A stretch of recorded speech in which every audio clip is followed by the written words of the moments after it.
Well, thanks for sitting down with me, Kim. I want to talk about property maintenance and how it relates to some of our state statutes. There's really two significant amendments to MCIOA, the Minnesota Common Interest Ownership Act, and the more recent one is a little difficult to navigate, we'll say. So in 2012, MCIOA was amended, and I know you know these things, so bear with me. 2012, MCIOA was amended to create all sorts of replacement reserve requirements. So you had to, the board was responsible for identifying all the components that they're responsible for replacing.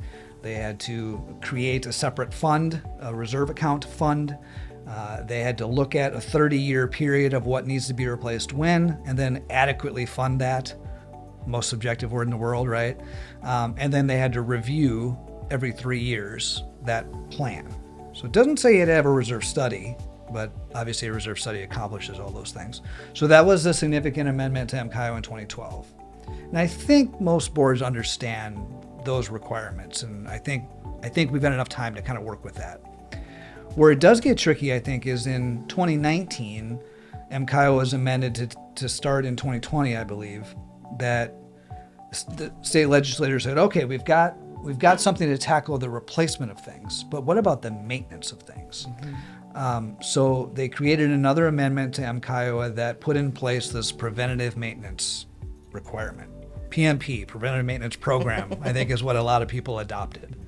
And the statute is very gray. It doesn't really define exactly what the board or the association has to do.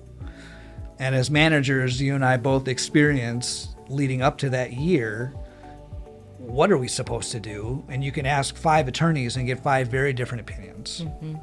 From the extreme of, well, you need to, just like a reserve study, identify every component and have a plan in place of the windows have to be caulked every 5 years and you have to budget $5,000 to do it and blah, blah, blah, blah. Very detailed. As opposed to another attorney would say, no, really all you should do is sign off on a policy saying the board is aware of this requirement and therefore you're fulfilling the statutory requirement. And everything in between. There is no guidance on what exactly the preventative maintenance program is supposed to be. So that's kind of what I wanted to talk about today. Having said all that, turn it over to you and your experience. What is a PMP? What does it look like? How do you navigate them? How do you manage them? Yeah, so the intent of a preventative maintenance program is to make sure that we're employing best practices to maintaining the assets. So if you think about that from just sort of the tactical perspective, if I have an asset, what maintenance does that car or does that asset need? Like my car, I need an oil change every 5,000 miles, right? It's making sure that we capture all of those tasks and then set up a schedule of those activities to ensure that our operating budget accounts for it. Got it. A preventative maintenance plan is not capital planning. It's day-to-day, year-to-year operating expenditures that you can incur as a result of maintaining that asset. Okay. Now, building that plan is a whole other thing. So it's easy to say that, and it's easy to know what we do every year to maintain the asset, but it's not easy to put that on paper and figure out what that's supposed to look like in terms of frequency, right? Because you can't just always eyeball something and know what maintenance it needs. Got it. So I think that's an example of where you defer to an expert, just like you do your reserve study.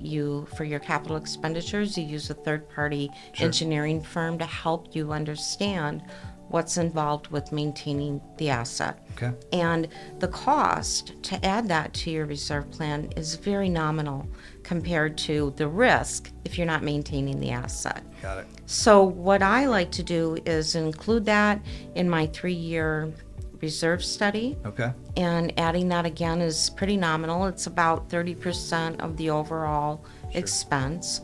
And I update it every 3 years and I follow it. So I generally get an understanding of what my operating expenditures might look like in a 3-year given period of time, and I try to follow that. I do encourage boards, though, to also be sure that they are adopting a policy which clearly states how they handle their preventative maintenance. So So it's part of the budget. Their compliance, right? That's correct. Something to establish where you can find that information, that the board has considered that obligation and how it's accounted for in the operating budget. So right, so I was just going to say, really, if you do take that approach to add that component to your reserve study, which I know most reserve study companies offer that, Yeah, that really becomes a component of your budgeting year Correct. over year. Correct. Okay, so typically we budget $10,000 in exterior maintenance, which is just a pie in the sky number. yeah, But this would actually help you say, well, no, it's 5,000 for caulking of windows. That's it's correct. 2,000 for the, I don't know, replacement of masonry joints or whatever, right? correct. Okay, so that's the way that you tackle that. Well, and I'm not as detailed in terms of, marking out every general ledger for my preventative maintenance, but it's certainly part of my budgeting so that within my assumptions, I'm very clear on what that maintenance looks like, when it's going to be done, how much it's going to cost, and it becomes part of my yearly operations plan and budget. Got it. Well, thank you for sharing that. I think that was really going to help people kind of understand what is this thing. And you're right, there's a lot of variance in terms of how management companies too, how they're going to kind of incorporate that requirement. But I really love your idea of use the data that you have through the reserve study company. Correct. Yeah, and then it fulfills a requirement. So thanks for sharing your time. Thanks. All right.